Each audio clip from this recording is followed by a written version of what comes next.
Kia ora team, I'm Jono and you're watching Big Boys Boxing.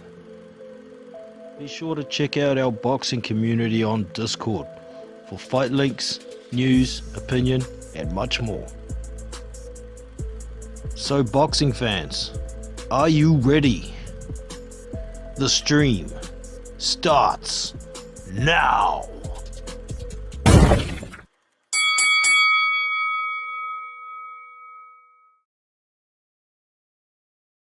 What is up, team?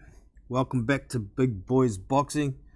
Today we're just going to have a bit of a review of the weekend's action and maybe talk about what's to come in the future, depending who joins and who does not. But for now, we'll have a quick listen to my commentary on Bevick versus Molina, just as a little warm-in while we populate a little, so check it out.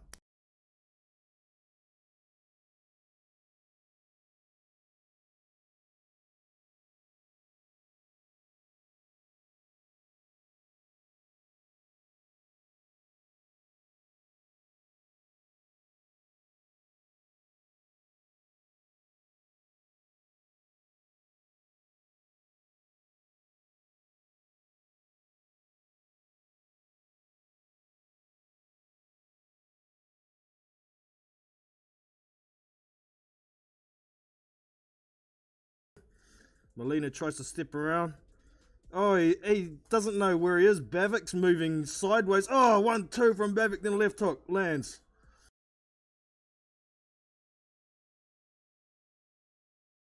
Hook again. Molina tries to step. Fighters making their way back to the corners.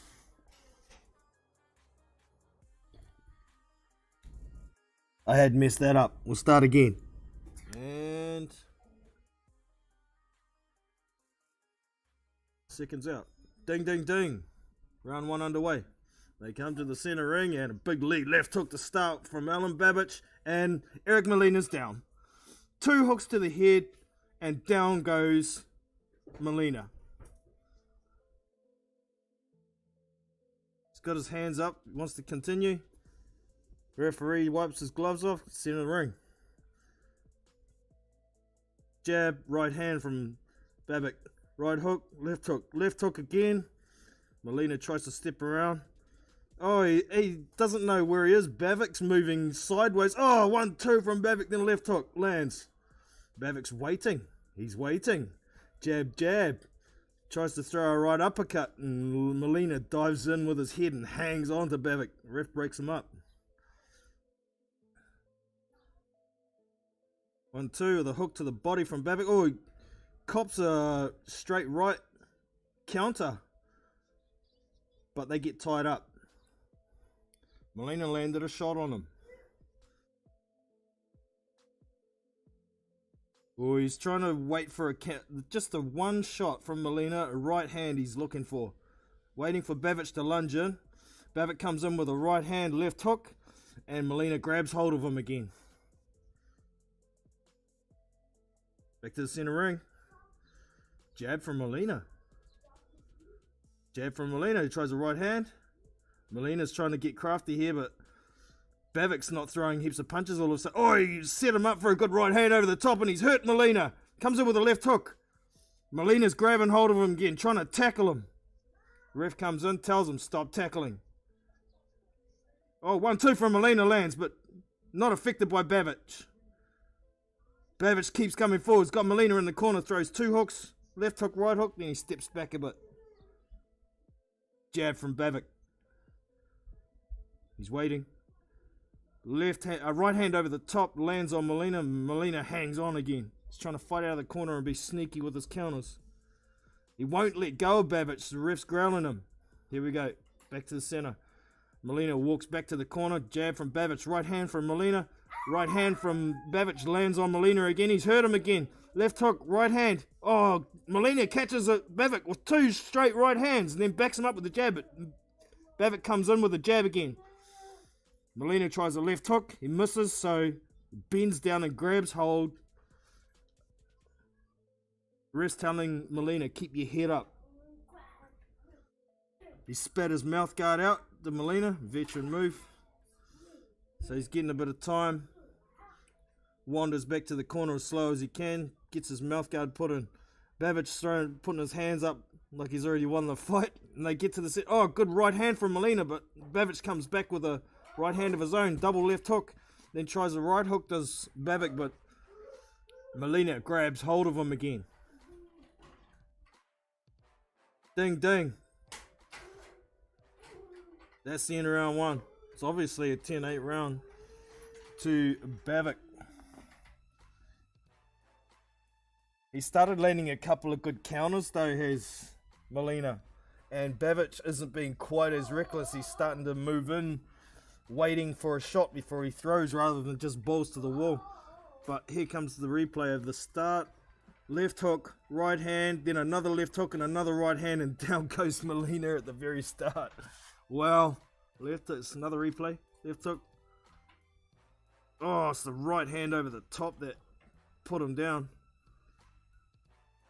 He's trying to land a right hand of his own over the top, but if he's just a tiny bit slow, he gets caught, and he should have taped that pillow to the left side of his head like I told him. So he can lie down. Here comes round two, team. Comes to the center ring. Jab from Molina lands. Another jab from Molina lands. Then Bevick moves his head. Molina tries a 1-2, lands, but gets caught with a left hook. Does Molina? He's backed up into the corner. Bevick throws a right uppercut, and Molina's on his back. Down he goes. He doesn't look like he's going to get up in any kind of hurry. He's getting up slowly. Walk towards the referee, says he gets up. Okay, here we go. In comes Bevick again. Steps around to his right, steps to his left. Molina tries to throw a left hook. Oh, good left hook from Bevick, and down goes Molina. 6, 7, 8. Saying he wants to continue. Here comes Bevick again. Molina doesn't have his hands up high enough. He's looking for a counter, but Bevick, oh, big lead right hand over the top. Left, right over the top from Molina lands, but Bevick comes in with a right hand over the top. Then he's pouring a left hook in there. Pouring, then throws a right hook. Now a big left hook. Right hand from Bevick. Right hand, left hook, right hand. Uppercut. Down goes Molina again. Oh, the ref's saying no knockdown. But he's lying there like he's hurt. He doesn't want to get up. Oh no, he's counting him now. And that's it. Round 2. Alan Bevick gets the stoppage. Got my prediction right. Booyah! So there you have it, team. Eric Molina. As soon as he gets tagged and that check is cleared, it's time to lay down. It's disgusting, really. But, yeah, I think that's the last we'll see of Alan Bevick on a Matchroom show, man. It's pretty crap. Very laughable even, really. So, it is what it is, man. There is a link for anybody who may like to join there. But, yeah, join if you want. There was another fight on that card. Johnny Fisher was fighting, what's his name? Alvaro Torrero, a Spanish fighter who had fought for a Spanish title, but he did have a losing record, and in all honesty, Johnny Fisher is working on his record. He's got no amateur experience, so he gets a pass for it, but he knocked out Alvaro in was it the first or the second round? So it was neither here nor there. But that was it for the heavyweight action for the weekend. But there was plenty of other action that I watched over the weekend. There was Jamal James defending his WBA regular title against, what's his name? Radzab Bute. He's a vicious body puncher, man. His Radzab Butte. And the fight got stopped, I think it was in the 9th round. James hadn't gone down, but he was looking a bit worse for wear. I thought it was an early stoppage. And I thought Butte was going to win, gonna knock him out eventually anyway, but that's besides the point. Jamal James was the reigning WBA regular champion, and he deserved to go out on a shield as a champion, in my opinion. But anyways, we'll get to a couple of these comments. Got Kevin Worrell in the chat. Good to have you in. What do you think about Bevick versus Dave Allen? Which seems to be what Bevick wants next after calling him out. Well, I don't really like the fight. I think Dave Allen is done. You know, he wants to earn a little bit of money fighting on these small shows, fighting opponents that he's going to beat. I can see Alan Bevick wants that fight because a lot of people like Dave Allen, and he has got a name that people recognise, so that equals money, doesn't it? But in all realism, I want to see Alan Bevick fight somebody like a Oscar Rivas or a Hemi the Hita Hio or a Ali Kaidan or a what's that other guy's name? The Polish dude who beat Easy Gono, and he's just beaten Artur Spilka as well. I can't remember his name. Can't remember his name off the top of my head, sorry. But I don't think we're going to see that from Alan Bevick just yet. We may see it down the track a bit, but he's, only 9 fights in, so it is what it is, man. Dave Allen won't stand a chance. I'd be surprised if the fight happens. Man, Dave Allen has a chin from hell, but he's had so many hidings. He's risking brain damage going in against somebody like Alan Bevick. I don't know if he wouldn't stand a chance or what, because we just don't know how damaged Dave Allen's brain is, you know. I'm sure he'd probably be able to withstand the onslaught in the first 3 rounds. And who knows what would happen after that, but how much damage would affect Dave Allen, you know, because he would still come out of those first 3 rounds with damage, no doubt.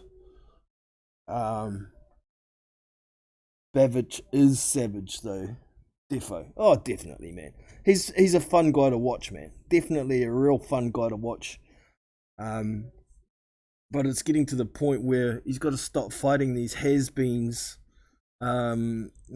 these domestic level fighters. He's getting a name for himself, so he's going to be expected to start fighting somebody that's at a similar level to him at least. Bevick was King Charles. Oh, Bevick versus King Charles. I mean Prince Charles. Charles Martin. Yeah, I think Martin had beat the living snot out of him, to be honest. It's just Bevick hasn't been at a decent level yet, and anybody who's thinking someone like Molina is world level is kidding themselves. Dude's never been world level. He's got a couple of wins on his record that kind of got him a name. It was Thomas Adamek.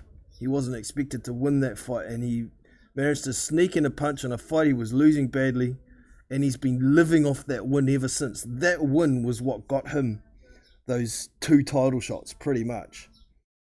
Well, it got him the first title shot against Deontay Wilder, and then because he managed to sneak in a punch and hurt Wilder in that fight, that's what got him the fight against Anthony Joshua. So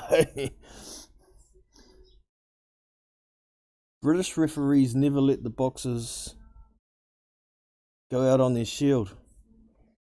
Well, it wasn't a British referee in the Jamal James and Radzab Butte fight. That was an American referee, and he wasn't let out on his shield. It was Kenny Bayless in the second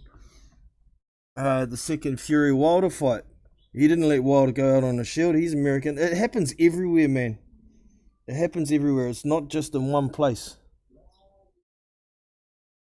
Exactly, Jono. Dave Allen is a name, but finished for me. Yeah, I agree, man. He's done, and he's a nice enough dude. I don't want to see him not being able to talk. You know, Dave hung him up for a reason. He's back fighting against lackluster opponents for a little bit of money, but I don't want to see him in a fight where he can get damaged again. Because, yeah, David Price damaged Allen. I think even before that, he took a hellacious beating from Luis Ortiz, didn't he? He was getting his head mashed in that fight, and I think that started it.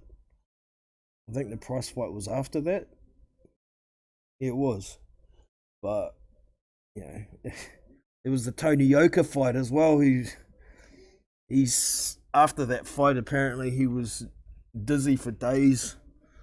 You know, that's alarm bells, man. That means hang him up if you're getting that sort of stuff. Just because you got one of the better chins in the whole division doesn't mean you have to take punches and test your chin all the time. Never be the same after. That's right, man. Yeah, Bevick needs to step up. I've been screaming for about 18 months. I want to see him fight Hemi the Heat Ahio. Hemi Ahio's just got himself a... Sorry, my son's upset in the background. It is what it is. We real over here. We're in lockdown, so I've got kids at home. But anyway, yeah.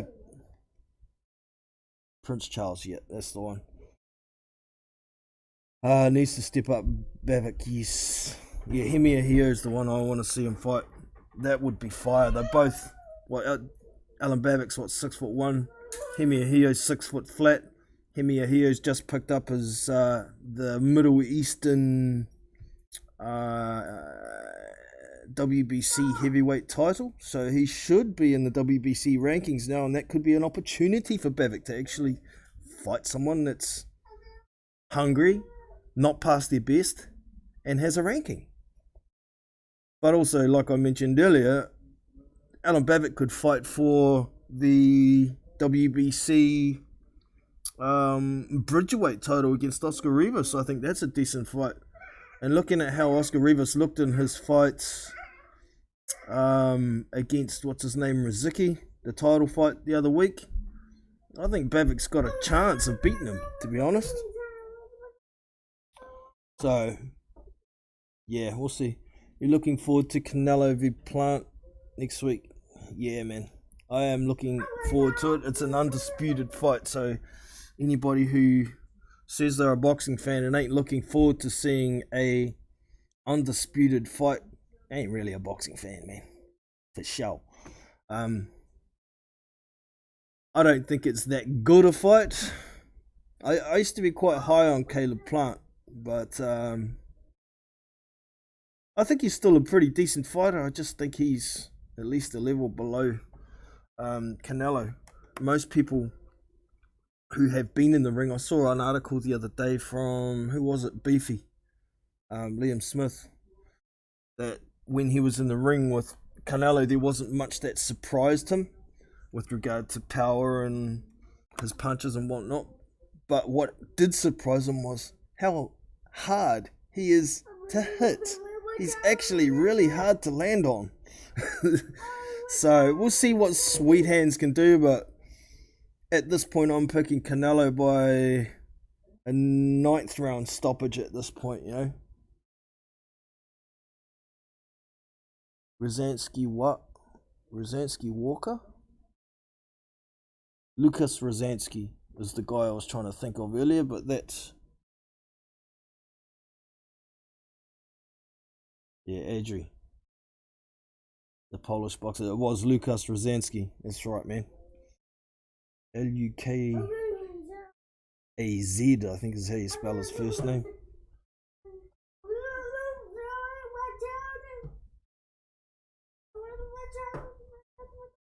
Rosansky Walker. I hadn't seen that WALKA on his name before, but okay.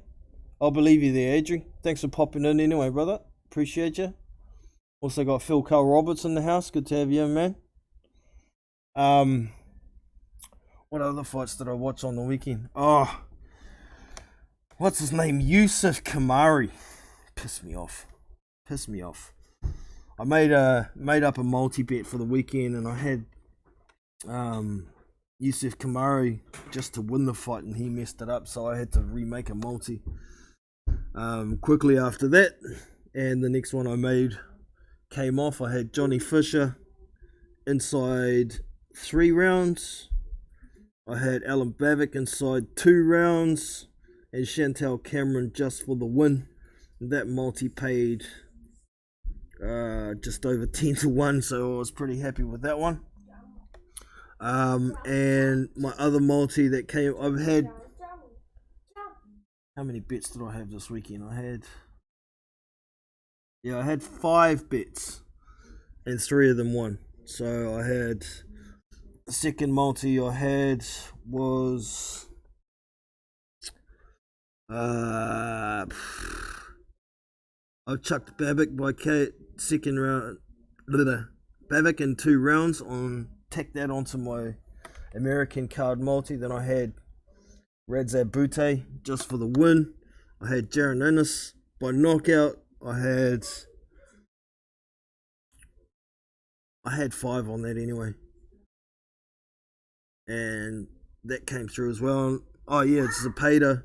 I had Jose Zepeda just for the win in that multi, so that all came off. But then at the last minute, I seen the odds for Zepeda by knockout at like 6-1 or something. So oh shit, I'll just go and chuck a couple of bucks on that. And Jose Zepeda gets the first round knockout. That kid, what's his name? Josue Vargas, that was his name. Josue Vargas, Mr. Big Mouth, got himself in way over his head and was levels below Zepeda.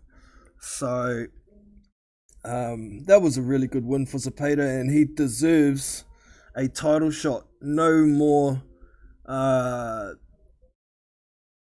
getting delayed and whatnot. He deserves a title shot. He is... I don't even know when his last loss was, but since that fight of where he beat Ivan Baranchik, was it Baranchik? No, it wasn't Baranchik. What's his name? Bloody Eastern European names, I keep getting them mixed up. See, this is why I don't specialise in anything mainly besides the heavyweight division. Too many bloody names in my old memory is too shot these days. Alright, Canelo definitely gonna stop Plant. Has well pissed him off. Yeah. Yep. It's funny though, it's Canelo was pissed off about Plant using the words motherfucker, right? He got really upset about it because he's speaking about his mother. But then, if we wind the clock back to where... Oh, what fight was that? It was after the Billy Joe Saunders fight. The post-fight press conference. Demetrius Andrade was sitting to the side. And as soon as Andrade asked, when are we going to fight, man? He says, get the fuck out of here, motherfucker. So he's contradicting himself as Canelo. He uses it to someone else and expects no one to use it to him. Yeah, he's the cash cow of the boxing division, but it doesn't make him any better as a person outside of the ring. So I didn't like that from Canelo. But when Plant tried to hit Canelo on that press conference, Canelo was out of the way and countered it with a slap real quick, didn't he? Sweet hands couldn't touch him. So it's going to be a fun fight to watch next week anyway. Not too happy about the rest of the card. I don't think there's too much else on it, but to be honest, I haven't really looked into it. I've just listened to a few other people's comments about what's going on. I see Teofimo fight against the Aussie finally sorted purse bids. I haven't actually heard about what was going on there. I know Triller had won the purse bid and they were pissing around and they didn't want to put the fight on anymore, so I would have thought that it goes to the next person, the next highest bid in the purse bid, which was Eddie Hearn and Matchroom. So is that where the fight's going? Can you let us know, Kevin? Because I haven't looked into that myself. Some speed left hand counter. One. Yeah, man. Yeah, well, it brings back to that comment I was talking about from Liam Smith. How he was actually surprised how hard Canelo was to hit. He's got pretty damn good reactions. Looking at how Sweet Hands was trying to hit him and he couldn't touch him. He ended up with a gash on his face from his sunglasses when he got bitch slapped. That was pretty funny, man. But yeah, I'm looking forward to that fight for sure. Eddie got it. Oh yeah, okay. Well, at least we know it's actually going to happen now then. So, let me have a look. Have we got a date for it yet?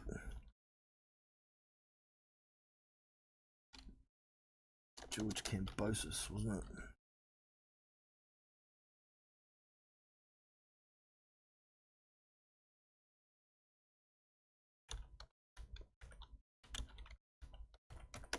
Teofimo Lopez Boxrick. Okay, we are scheduled for the 27th of November. So today here in New Zealand, it is the 1st of November, 26 days. And the fight is going to be at Madison Square Garden in Las Vegas. Madison Square Garden Theatre, New York. Oh, okay, yeah. And obviously it's got 3 belts on the line. The WBA. Oh, hold on. Oh, WBA. I thought it was going to say super lightweight, but no, it's super. It's the WBA Super World title. Okay. Lightweight, IBF, and the WBO. There is no WBC belt on the line because Teofimo doesn't hold it. The franchise is not a title, it's a designation. Those are the words of Mauricio Solomon. So don't be running around saying Teofimo is undisputed because he ain't. It's just how it is. You can thank the WBC for that.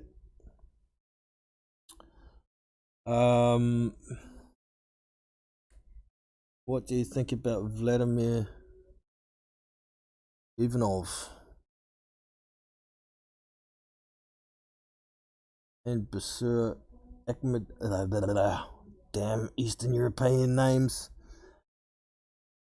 Abdikakarov, isn't it Abdikakarov? Be honest, I haven't seen much of them. They're okay, but very early in their career, so we'll see them come up against some better opposition further through their career. But at this stage, it's hard to get a gauge, because I haven't fought decent opposition yet, you know. So we'll see a little bit down the line how they get on. Them two don't get on, Jono. Don't get on either. Who doesn't get on? Who doesn't get on there, Kevin?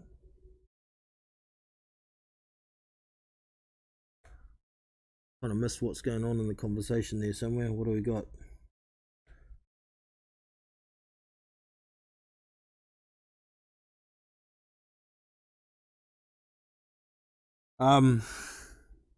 Yeah, so we're going to get that Teo v Kambosos fight on the 27th of November. Finally get that sorted.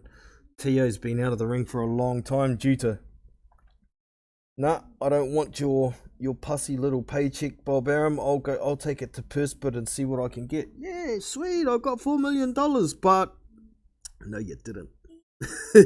Unless he takes Triller to court, he won't be getting a cent out of them. And is it possible to get blood out of a stone? Who knows, man. I would expect to see Triller go down the tube in the next little while after this fiasco. They've really damaged their reputation. Not that they had a high... nobody had a high opinion of them anyway, I don't think. They were just pretty much sitting back and see how they got on. Lopez and the Aussie. Oh, yeah, Lopez, Teofimo and George Kambosos. Yeah, they don't get on. But, you know, that it was a big fiasco that kind of wrecked it. Was George Kambosos' manager used to work for Triller, so he knew the ins and outs of Triller. But once the purse bid had been won by Triller, Kambosos' manager left Triller, and he went over to George Kambosos and told him about this and that, and you're not going to get this and you're not going to get that. So that's when Kambosos started kicking up a stink. And I think that's why Lopez doesn't like him, as far as he's concerned. His manager and Kambosos, they fucked up the fight for him. They fucked up his payday. And I'd be a bit pissy about it too if somebody caused me to lose a potential $4.2 million payday. So, but Teo's a fiery little shit anyway, isn't he? He's a fiery little shit, and he's got a very high opinion of what his worth is at the moment because he beat Lomachenko, but he wouldn't rematch him. So maybe Teo's learnt a bit of a life lesson with regard to greed and what his value actually may be. Through this fiasco, hopefully. Maybe he'll settle down a bit and be a bit more down to earth about what he's actually worth. There is a better quality heavyweights now than the Klitschko's era. Oh, wow. Yeah. It was kind of a dull era through where the Klitschko's were reigning, wasn't it? Whether they're better or worse now, I don't know, but the heavyweight division certainly seems a lot more competitive these days than it used to be. I mean, it's all fine and dandy having the dominant champion, but it gets a bit boring after a while when no one seems to be on the same level, you know. So yeah, maybe you're right. Maybe you're right, Azzy. The quality of heavyweights overall is probably better these days, for sure.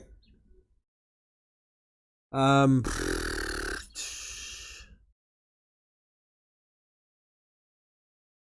what else did I miss? Have a look at this card. I didn't really watch too much on the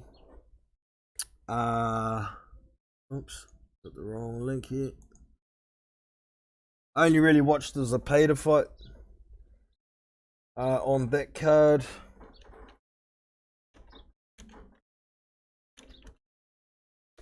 I watched a few fights on the Jamal James card. Of course, oh yeah, Jaron Innes. How did I not mention him? He gets a first round knockout over Thomas Delorme. Now, I know it's easy to get hyped up about Jaron Innes because pretty much most of us know he's already the goods. But this first round knockout of Thomas Delorme, I don't think we should be getting too overhyped about that. Thomas Delorme is not really a world championship level or anything like that. And if we're being real, he's more suited to 140 pounds anyway. I know he's had his last few fights at 147. I'm just having a scroll through. I think he's better suited to 147 anyway, but I'm just scrolling through his record here and I can't find anyone. Oh, there we go. His last fight at 140 was way back in 2015, so he's been at welter for quite some time. There's one here without a weight on it. Oh, it's got 22.58. I don't know what that means. It's not a weight. I don't understand what that's about. Yeah, 145 in 2017 was his first fight up there. But, you know, we need to see him in some real fights now. We know he's got the quality, and it's time to move up. I mean, he's well into his career, for God's sake. He's 28-0. 28 fights and he's still fighting subpar opposition. Let's see him in there against somebody decent. Please. I don't want to see him kicking around over at Isolation Island at PBC doing squat nothing. He's ready to fight a Ugas. He's ready to fight a Spence. He's ready to fight a Crawford. He's ready for all of those guys. So let's get it.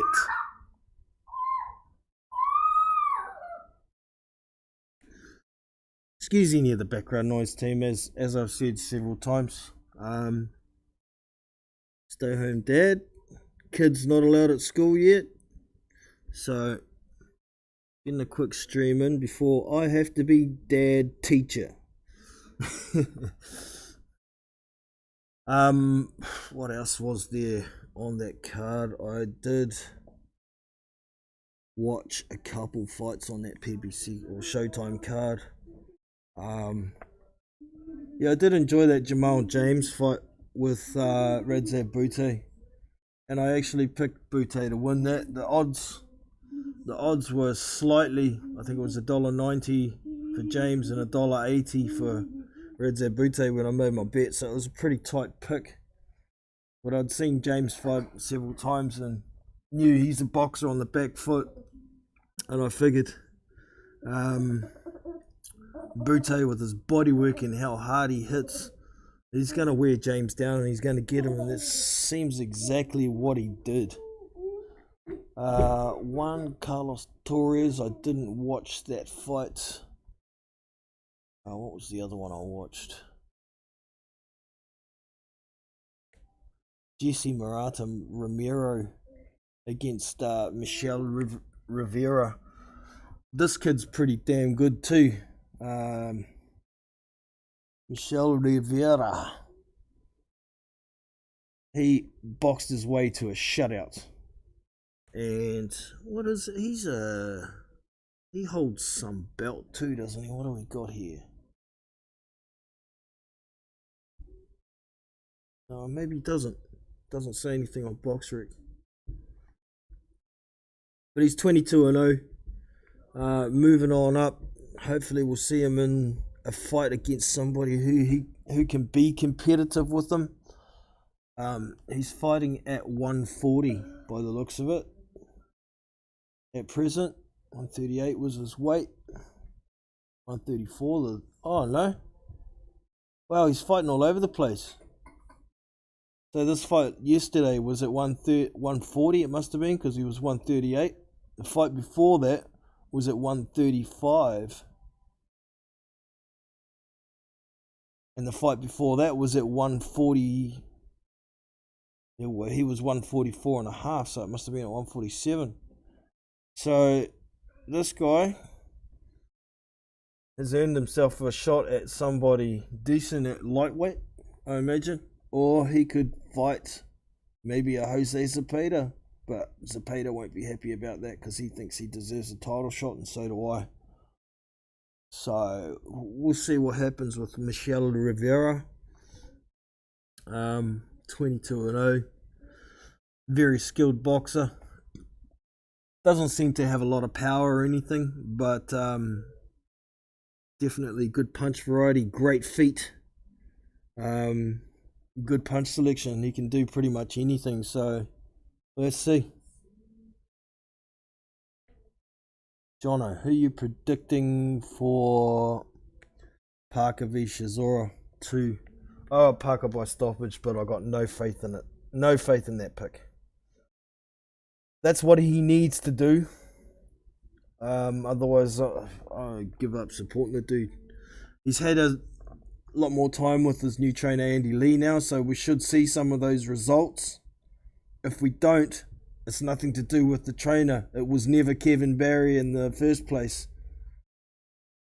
You know, it's just the fact that he can't seem to get any better than what he is. I mean, he's got all the athletic ability, the boxing ability, but he never seems to be able to put it all together in a good performance. It's freaking frustrating.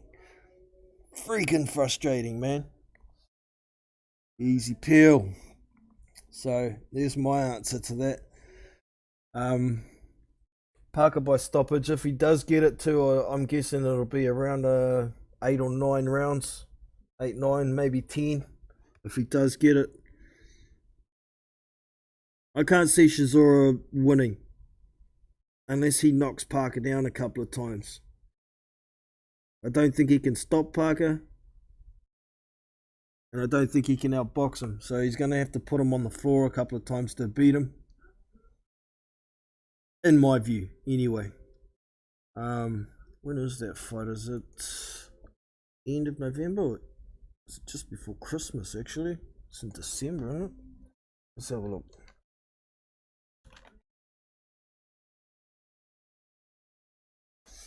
Alan Bevick wants to get on that card against Dave Allen. I hope Dave Allen says no. And if you're listening, Eddie Hearn, give Hemi a hero a call. Get another Kiwi on the card. Alan Bevick and Hemi a hero on the undercard will make it a hell of a lot better. So that fight is in December, on the 18th of December. Have we got anything else confirmed on the card yet? Probably not. We're miles away. No, nothing else confirmed on the card yet. So that is a fair way away yet. But yeah, we got Canelo Plant next week. That's one to look forward to. Actually, I should look at that card, see, because I've heard that the rest of the card is crap.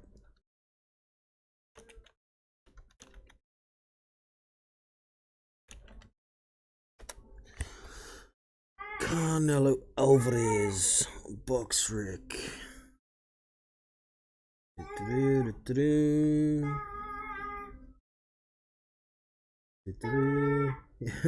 autistic son trying to sing in the background. Crack up. Alright, so on the card we've got Canelo Alvarez, Caleb Plant as the main event. Elvis Rodriguez, 11-1-1, fighting one Pablo Romero, 14-0. Juan Pablo Romero should win that.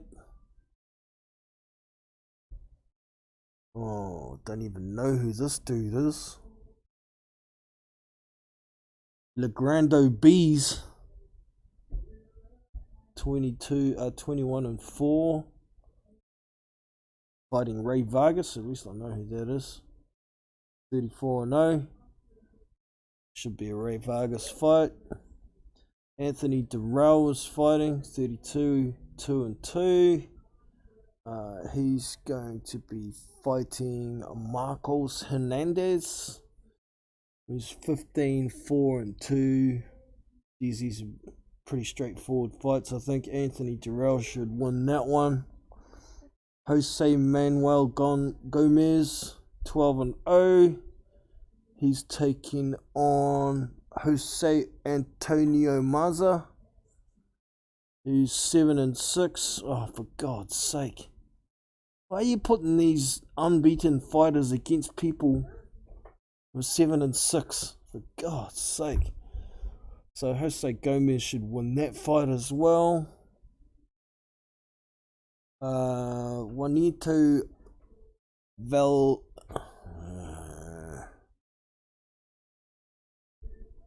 Velasquez, yeah, that's his name. 13-0-1.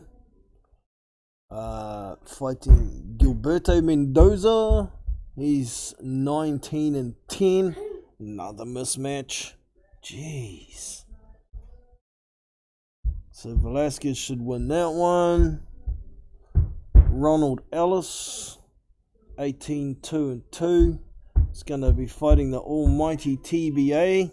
So I imagine that's going to be your Ronald Ellis fight, whoever he gets stuck in there with. Juan Salvatore, 7-0. Another one fighting in the almighty TBA. He's busy that night. So a whole lot of mismatches on the undercard, pretty much, by the looks of it. And that is why everyone's saying the rest of the card is gash. Now why? Because it's gash. So, yeah. Nanu, James Jameson. Good to have you in the house, brother. And yeah, so not even too sure what's on the horizon for the heavyweights coming up, besides the Parker fight down the line. Still haven't had an announcement from the WBC about Dillian Whyte being ordered to, Tyson Fury being ordered to face Whyte. I don't know if it's been 30 days since that Joshua fight yet, so once that 30 days is up, expect an order for that to happen. Is Tyson Fury going to vacate? Or is he going to fulfill his championship obligations as a champion and fight his first mandatory defense? I don't know. We'll see what happens with that.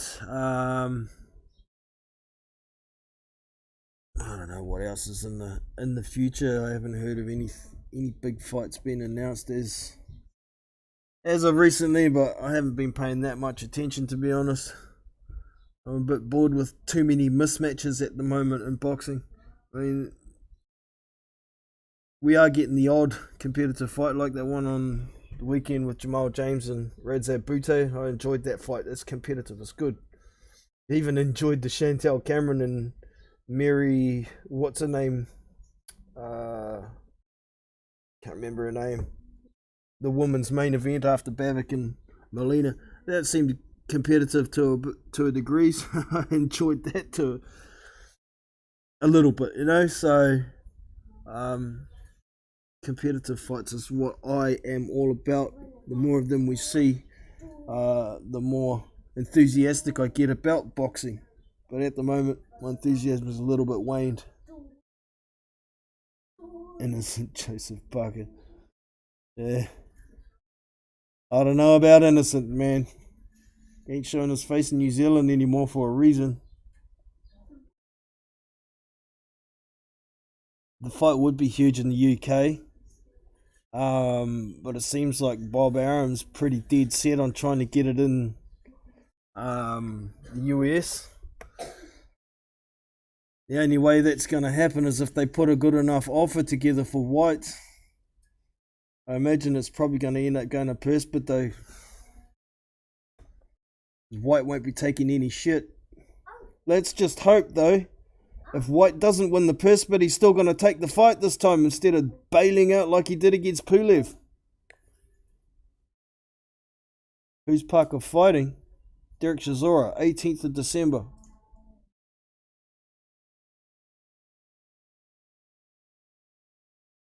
That's her name, Mary McGee. That's her name. Thanks, Phil.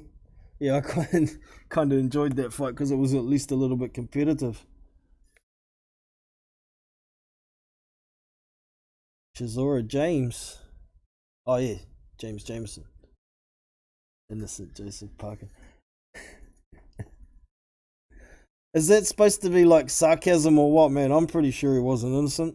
He was trying to make some friends. It's not like he needed the money. He was trying to make some badass friends by laundering some money. And he got caught, but apparently there was insufficient proof. That's why the case got dropped.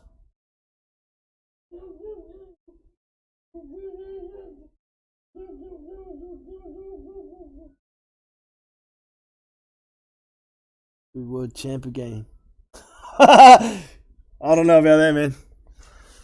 I don't know if Parker will ever. I don't think he will be a world champion ever again. Not a recognised world champion anyway.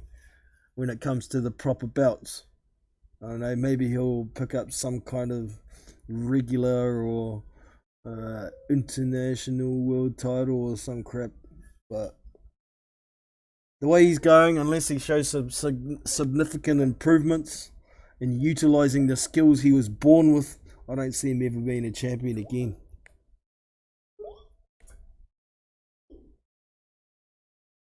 Clarissa Shields versus Savannah Marshall. I'd like to see it, but I can't see Savannah Marshall taking that fight. She seems to be trying to do kind of what Tank's doing, but on the woman's side of things, you know? Fighting tomato cans. I think Clarissa Shields v Jake Paul might be more entertaining, but who would sanction that?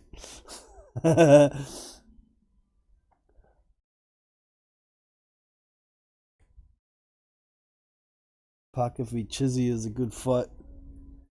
Parker will stop him. Late rounds. Yeah, well, that's what he should be doing, James Jameson. He should be doing, but what Parker should be doing, he hasn't been doing for the last 3 goddamn years.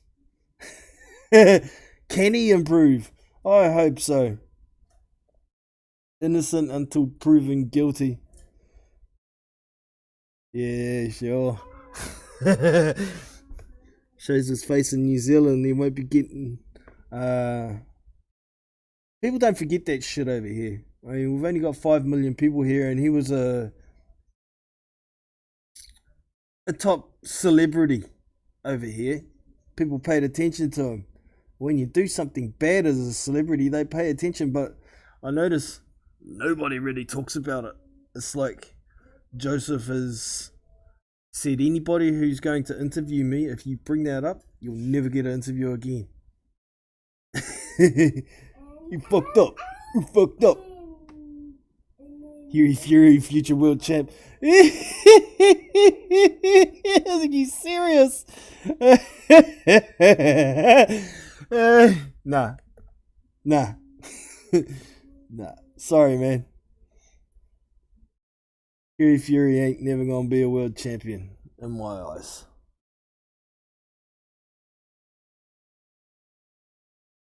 Both Shields and Marshall have moved.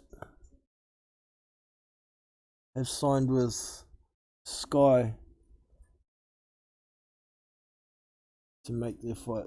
This will, well, we'll see if it happens. We'll see if it happens. But Clarissa Shields took a L the other day in the MMA octagon, didn't she? So no doubt that'll drop her worth.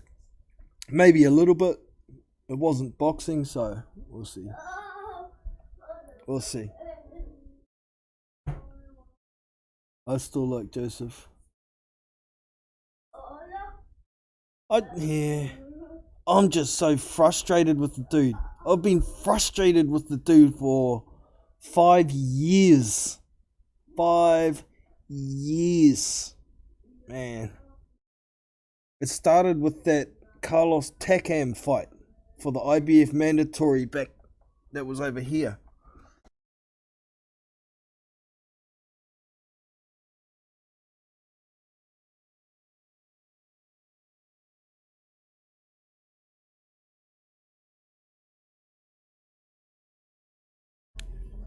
Whoops, how long's my mic been off? Hopefully not too long. I think I just leant on the button and it was just in. Blah blah.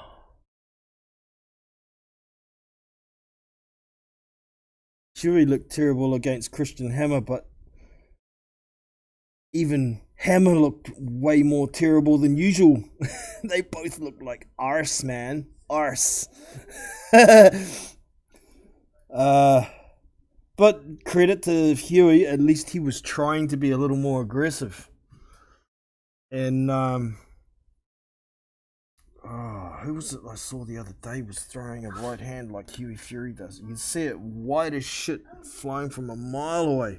I think it was last week I saw someone throwing punches like that.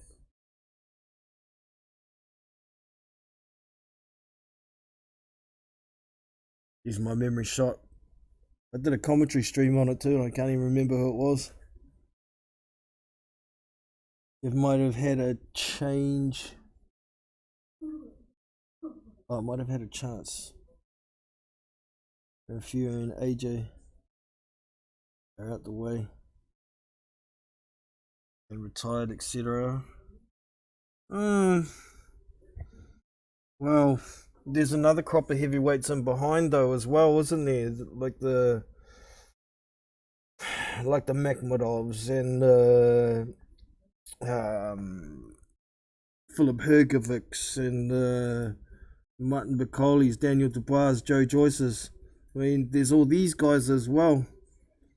I don't know how many of them Huey could beat. We've seen him try and dance around against Parker, and that didn't work for him. Trust even the one English judge scored that fight the widest, 118-111 or 118-110 to Parker. So unless he gets a hell of a lot more aggressive and learns how to sit down on his punches, they're just not effective enough to be noticed by the judges against a decent opponent who's doing much better. So okay, my mic was on. Yeah, I must have just leant on the button and then looked at it. So that's right. Thanks, Phil.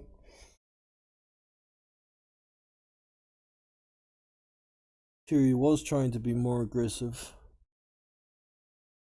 Then he would get his feet tangled. Yeah. It just doesn't come naturally for him, eh? I've said it before.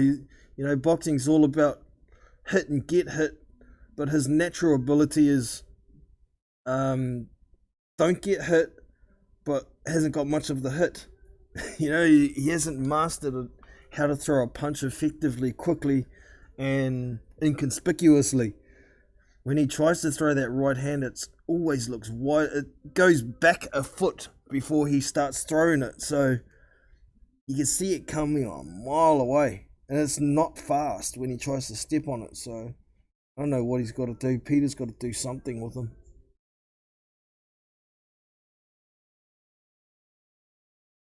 Parker might feel he needs retribution. Yeah, well, I think he's getting a bit annoyed with people saying he just ain't got it, because he's been saying for years, I'm not the finished product, I'm not the finished product.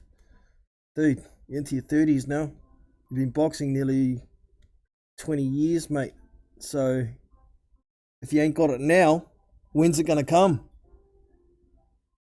When? Tell me.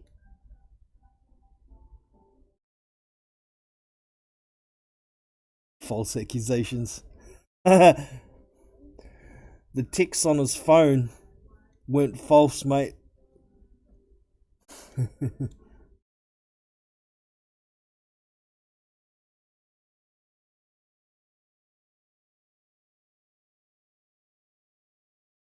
I'd love to see a mean streak come out of Joseph Parker, but I just don't think it's in him, to be honest.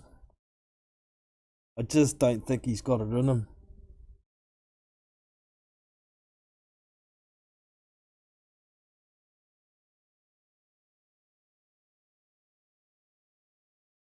Yeah, there's heaps of heavyweights that need decent fights for sure. the sanctioning bodies need to order a few eliminators. Yeah, well, I did see the other day the WBA, the farce with all their trinket belts, is trying to get rid of more of them. They're trying to get 4-man box-offs going to eliminate belts, and this has kind of been forced by not only fans but other governing bodies won't recognise certain belts because they just got too many trinkets, so they've been forced into getting it done. And these 4-man box-off between all these trinket holders at the top of their rankings could be a good thing if they can manage to get it done. Yeah, I remember back in like 2014, 2015, they tried to get tournaments going to tidy up their division. But because there's much more money involved in heavyweight boxing, it's really hard to get these fighters to comply or take these fights. But the way to do it is, if you don't take these fights, we take away your ranking. You fuck off elsewhere. Don't let the greed of the boxers determine what rankings can be sorted out and what belts can be dissolved. You tell them who they're going to fight, and if they don't take the fight, then, hey, quiet. Bloody kids. Well, at least he's happy, I guess. But yeah, if they don't take the fights, they need punishing. So some more of these 4-man box-offs would be great. We'll see though. Big Joe Joyce is a problem for anyone. Yeah, I agree. He is a problem for anyone. I'm not saying he beats everyone, but he certainly does some damage to a lot of guys, and he's very durable. So,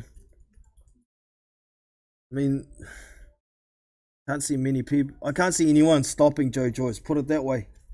Can't see anybody stopping Joe Joyce. The only way to beat him is on points. You got to outbox him, not get too damaged, and land more than he does. But yeah, he is 36 now, like you say.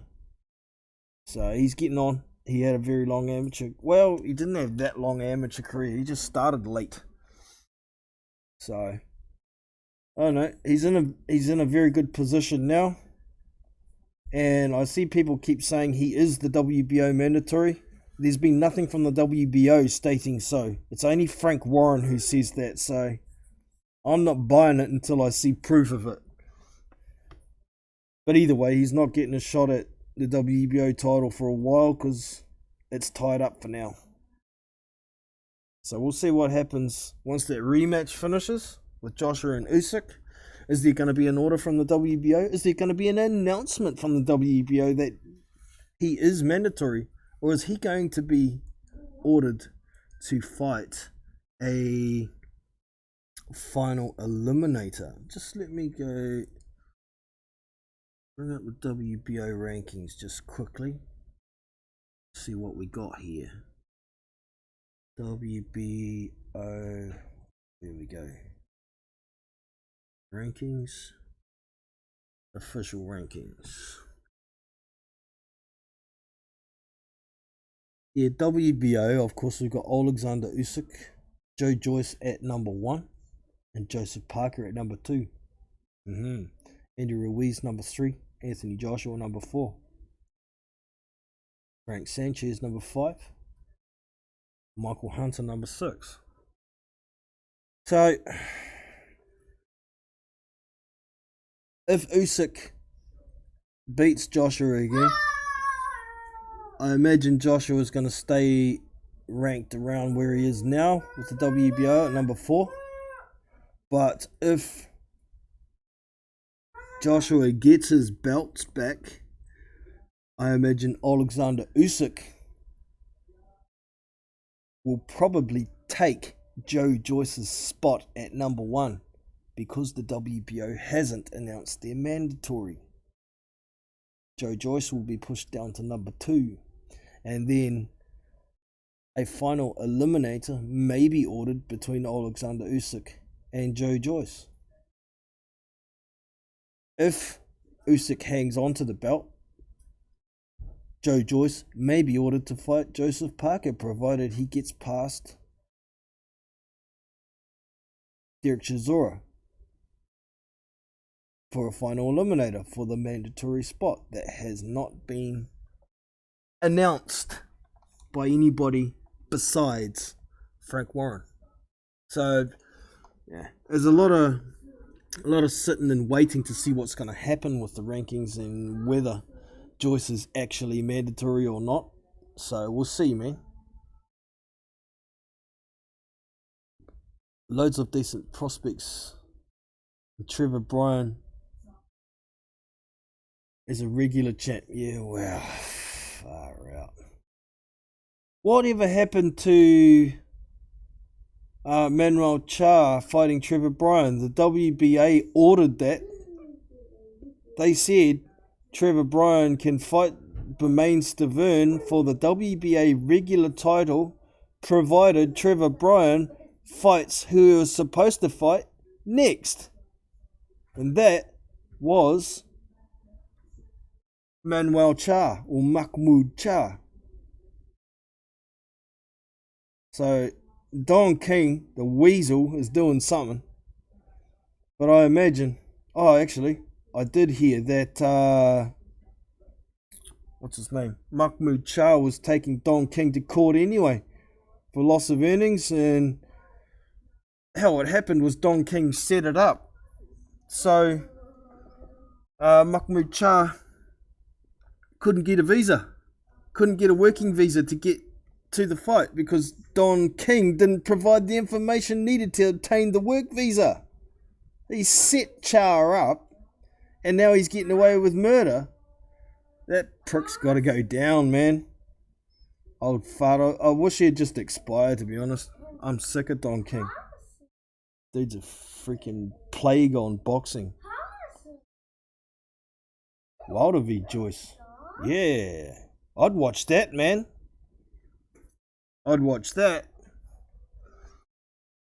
I think Joyce beats the living crap out of him, to be honest. And I've got no doubt at this point that Wilder's not going to be the same after taking 2 hellacious beatings in a row. So we'll see. We'll see what happens. A lot of waiting to see what's going to happen. He wanted an Olympic medal. But what?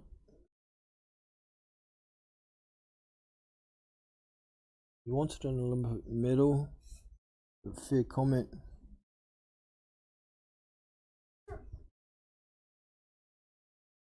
Let's see, fought Triple D for Triple D. Joe. Not so much. Yeah. Wilder versus Joyce would be physically too damaged. Yeah, that's what the point I was getting at. Those hellacious beatings have to have had some sort of effect, and it may even have some sort of effect on Fury after that second. Well,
Ah, there we go. Man, it's like muting itself. Sorry about that. Yeah, jab the like. Appreciate that, James. Thanks for letting me know, man. This my headset lead has a mute button on the lead, and when I lean forward, sometimes I lean on it and it pushes the button. But yeah, I never want to see Wilder or anyone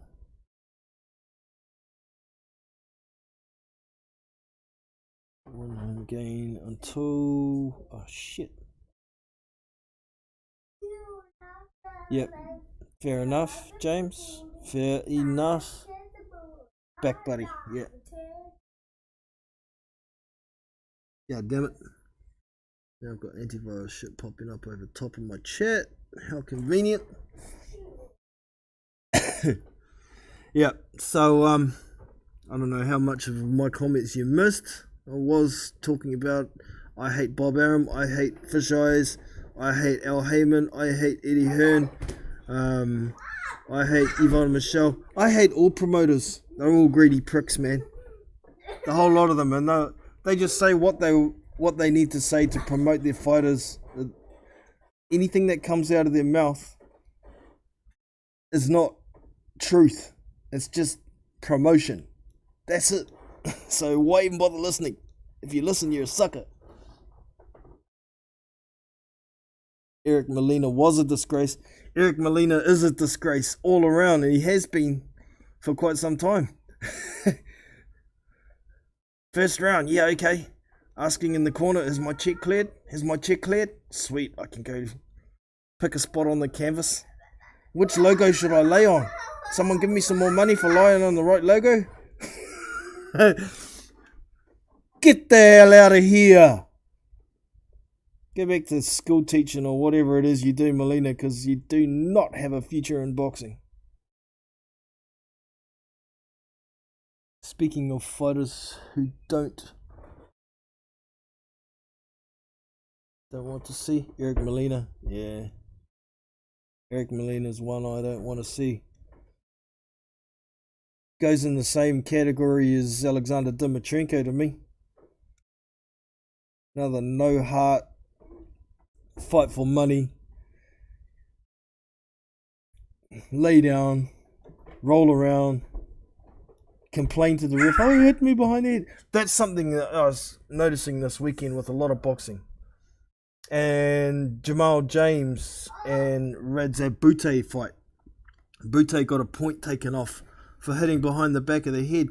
But these guys are sticking their freaking head down so low, the opponent has nothing else to hit. What are they supposed to do? I mean, even that Jaron Innes fight, the first knockdown was way behind the back of the head against Thomas Delorme, and he never recovered from that. But Thomas Delorme put his own freaking head down there. He's only got himself to blame. Anybody who comes out with this, oh, he's hitting behind the back of the head. If you're hitting behind the back of the head when someone's standing up straight, yes, that is illegal. But these dickheads putting their heads down low, like Eric Molina, and then complaining about getting hit behind the head. Are you freaking crazy? Oh, yeah. There was a bit of it this weekend. I saw quite a bit of it. These guys complain when they get hit behind the back of the head. Christ. It's like, here, hit me on the back of the head. Oh, ref, you hit me on the back of the head. Dickheads.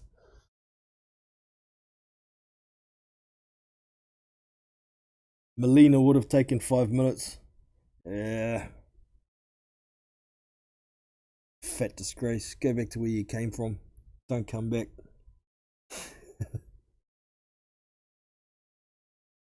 I could see Molina coming back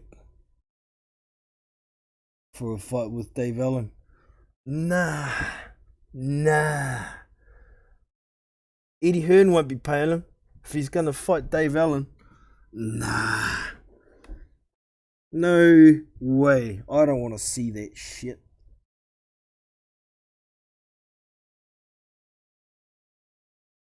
Mr. Higgins. Molina v. Brown. I think, Brown's well past it.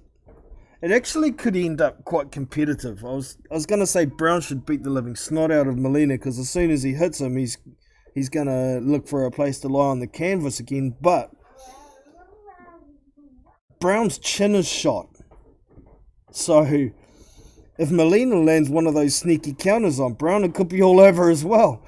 But either way, I think it's going to be a less than 3-round fight and someone's going to look like a disgrace. Yeah, it's a no-win situation. Even for the winner of the fight, it ain't going to give them anything because everybody knows both Brown and Molina are shit and shot in their own different ways, but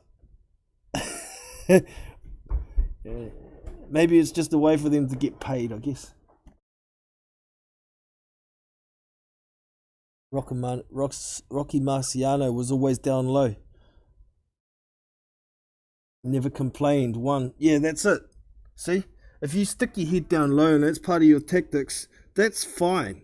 If you get hit in the back of the head because you got your head down low, you're just going to have to suck it up. If you complain, you've only got yourself to blame. So, yeah, it's a good point there, James.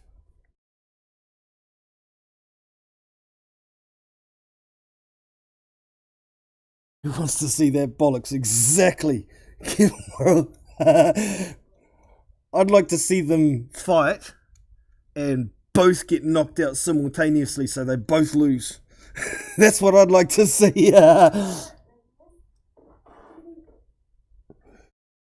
Amazing to think that Molina was 9 rounds with Wilder. Yeah, well, Wilder was being somewhat cautious in that fight to a degree, wasn't he? Because he'd seen how sneaky Molina can be and what he did to Adamic. But in all reality, it kind of points out the quality of Wilder. If somebody like Molina can go 9 rounds with him. But also in saying that, at that point of Molina's career, he would have had a hell of a lot more confidence in himself. It was pretty much from the Wilder fight onwards. Where he started this, well, after the Wilder fight, he started this, I get hurt, I'm going to lay down somewhere, crap.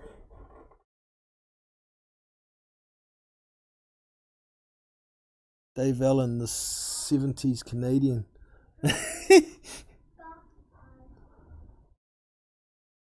Hardline Boxing Talk. I wonder if that's the actual one. Is he in the chat? Oh, there he is. Hardline Boxing Talk. So we'll find out if this is somebody imitating or not. Easily enough. View profile. Because if that's you, Pigeon, this imitating people around YouTube has got to stop. It's stupid. So,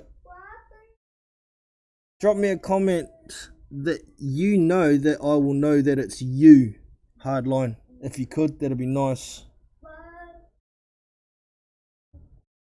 And if you don't know already, Pigeon Mike Tyson had been running around with a imitation account of yours.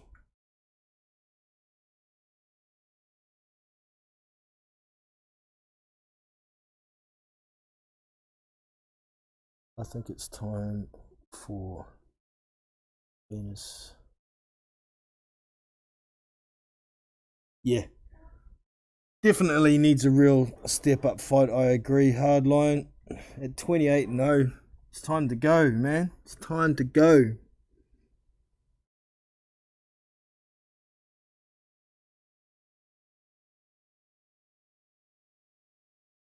Hard to say. Oh, moved on me again. But the kids punch it, yeah. Like I've said in the past, I like Dave Allen and I don't want to see him any more damaged than he already is. I think he should hang him up. Maybe he should get into some punditry or something,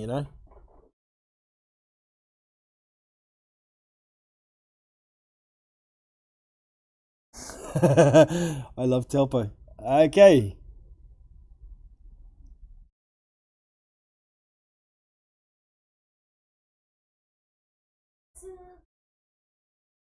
Close spelling there, brother. I know it's a bit tough with the Māori. It's Taupo.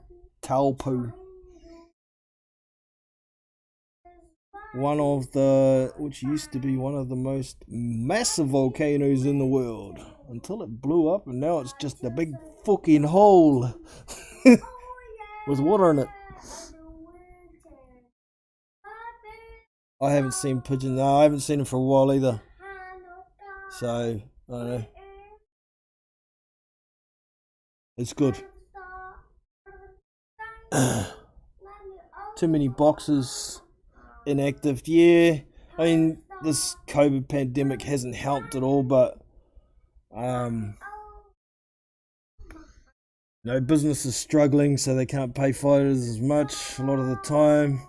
But it's getting to the point where a lot of the world's vaccinated now, and we're starting to get back to some sort of normality. So let's get back into competitive fights, man. I have seen the odd one in a few recent weeks, but my enthusiasm for boxing definitely wanes a lot when we're not seeing competitive fights. I'm sick of seeing these way bad mismatches.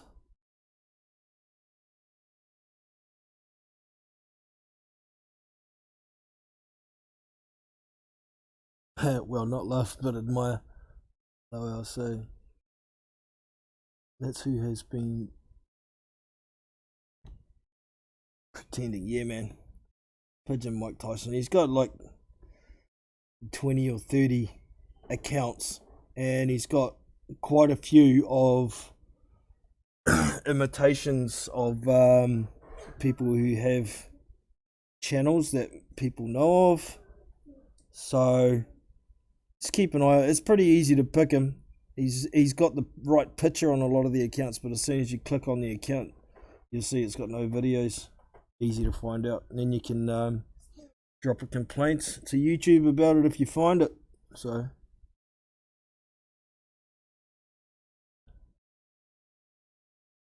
yeah, man, the spelling, unless it's like your second language, it's a lot different than most languages. Unless you speak Samoan or Tongan or something, which is quite similar with the vowels in the alphabet. The A, E, I, O, U are all pronounced A, E, or U. I like Johnny Nelson. Yeah, Johnny Nelson's alright.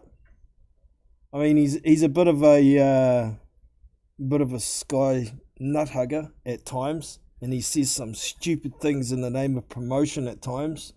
But most of the time, he's pretty reasonable. And I'm sure some of the stupid things that he does say, which is pure promotion, he knows that it's bullshit, but he's getting paid to say it, so he's got to say it. What do you think about Crawford v Porter? Great fight, man. Great fight. I'm picking Crawford by points, but it's still going to be a great fight. Sean Porter is a freaking warrior, man. He'll fight anybody, has fought everybody. So I wish him all the best. But I do like Terence Crawford as well, and I want Terence Crawford to win so we can get to see the Spence Crawford fight one day. If Spence ever comes back, if he ever recovers from his retina injury, which can take a long time to recover from. Sometimes you can't recover from those sorts of injuries. So we'll see what happens, man. But Porter versus Crawford is a great fight, man. I'm looking forward to it.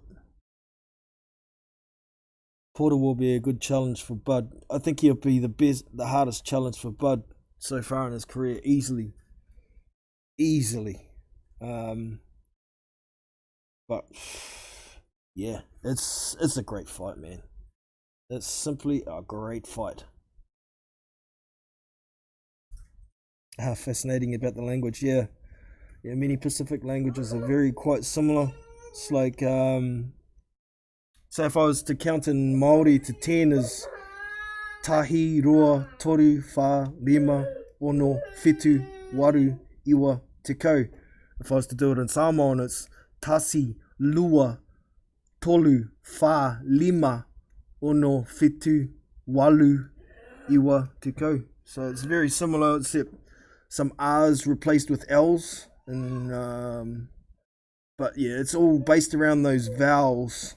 The A, E, I, O, U. In all of the languages is A, E, I, O, U. So it can help with pronunciation if you're reading something with those languages. So, meh.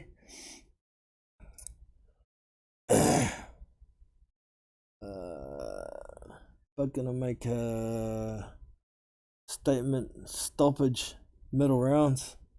If he does, that certainly is a statement because Porter is a tough cookie and he's not the easiest to hurt. He rolls with punches well. He's pretty good defense, so it's gonna be a fun fight to watch, man. I'm certainly looking forward to it. Crawford v Porter, the Bull v the Matador. Yeah, man. I like Josh Taylor versus Spence. Making me drool, James. Making me drool. We might get it one day. We might get it, but that's a great fight.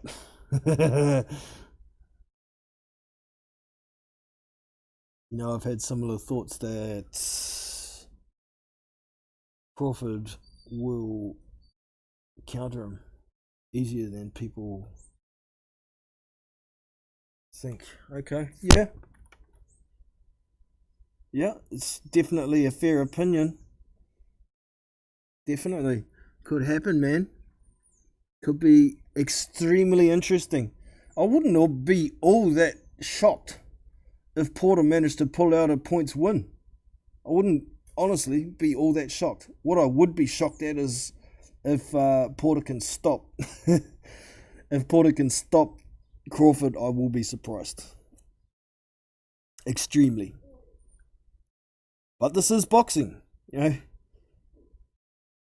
that's very high level boxing. So one punch can still change everything, even though it's not heavyweight.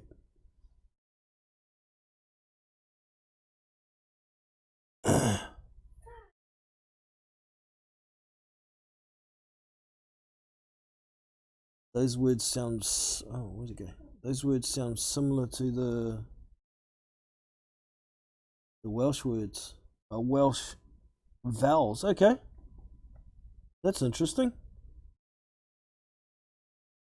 Interesting. Oh dear, my phone's ringing.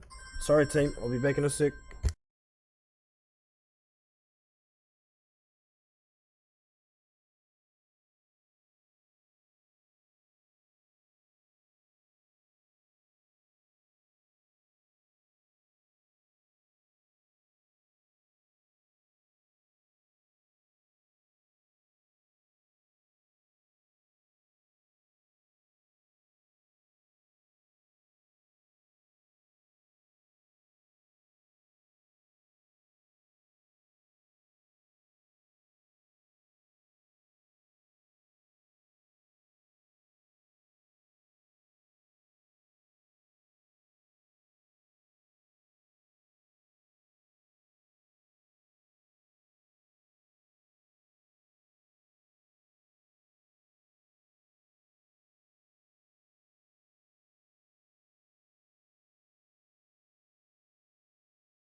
Sorry, team. Mrs. calling, trying to organise some. Oh, we've got to pick up some school packs. But yeah, anyways, we're back. Have another 5 minutes here, and then I'll be closing this down. I've got to get into my school teacher pants and start teaching these kids. Yeah, but Porter, okay, you're talking amongst yourselves there, that's good. I see Bud being super aggressive. We'll soon find out. Yeah, I think Bud's gonna be aggressive, but defensively minded in the first round or two. Try and pressure Porter, make him punch, make him miss, try and get him to slow down a bit, and then start putting real pressure on. Not long after that, maybe round 3, round 4, and we could possibly see that statement knockout in round 5 or 6 maybe. But it's certainly an interesting fight, and I'm looking forward to it, man.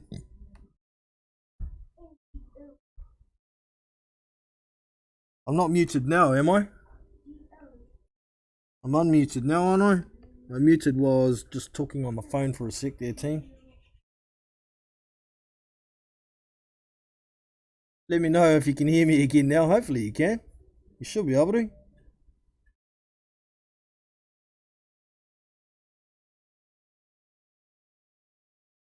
Absolutely. Yeah, I haven't got a red light on my thing. Should be able to hear me. Audio good, sweet. Thanks, man. Yeah, it's about a 20 or 30 second delay with YouTube from my streaming software too, so I don't see comments about my audio until it's long gone.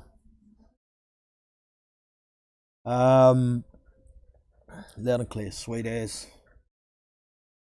But yeah, I guess, when is that bloody fight actually? I've lost track of when that is, so I'll look that up.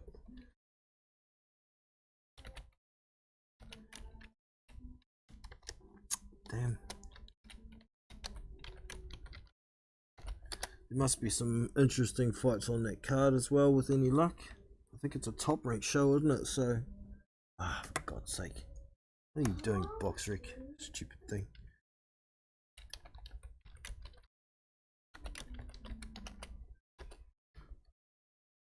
Sean Porter, Box Rick. There we go. Take me to the right spot. Okay, so that fight, it's on the 20th of this month.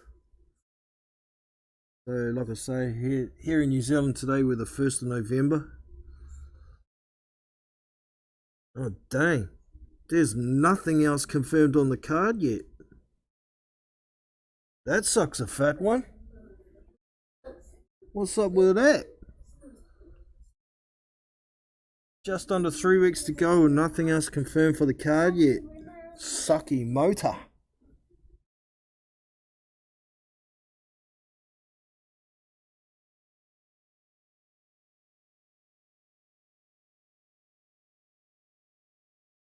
That's the background. Yeah, I had that one for a while. That video was from where I went to the open workout for, well, it was just the open workout. It was Joseph Parker was the only one there. It was for what's his name, Flores, Alexander Flores fight.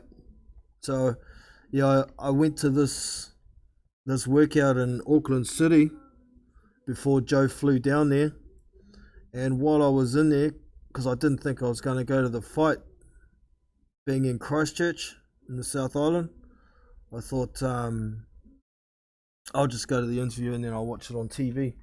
And on my way home from the interview, rushing home to try and get home before the kids get home from school, my missus rang me up and says, "Do you want to go to Christchurch next weekend?" So what the we can't afford to go to Christchurch, man. What the fuck are you on? Oh no, I won tickets to the Parker fight, all expenses paid, on the radio. I was like, "Oh, you the man, I love you, girl, I love you." So That's where that video came from and a little story behind it. So it was a good day, that one.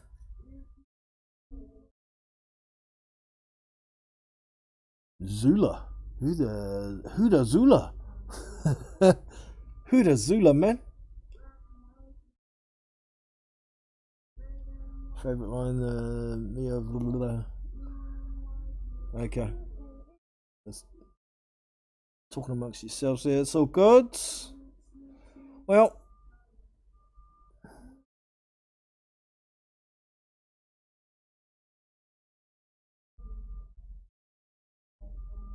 they're not random letters, James. Oh, Zulu. Zulu, yeah, gotcha. I do typos all the time, so I know where you come from. Alright, man, well, that's pretty much our little boxing chat. And as you can hear in the background, my boys are getting anxious, so I better get to being daddy teacher and leave you all to it.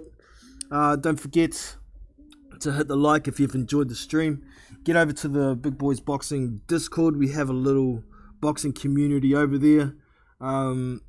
Phil Carl Roberts is one of our main members over there, but we've got a few of us who stream fights to a voice channel there if you want to watch a fight. We don't miss much news. Most of it gets posted in the boxing chat. We have other avenues for gaming on there as well. I play a little bit of Fight Night Champion, sometimes stream my fights, but we have a game chat channel there as well. And yeah, it's a nice little community. Everybody kind of respects each other over there, so get to it, man. The link for it is in the description. The Discord server invitation link. You will see it. And that's about me for today. I hope y'all have enjoyed, and we shall catch you next time. So take it easy. Peace. And I'm out. Kia ora, team. I'm Jono, and you're watching Big Boys Boxing. Be sure to check out our boxing community on Discord for fight links, news, opinion, and much more. So boxing fans, are you ready? The stream starts now.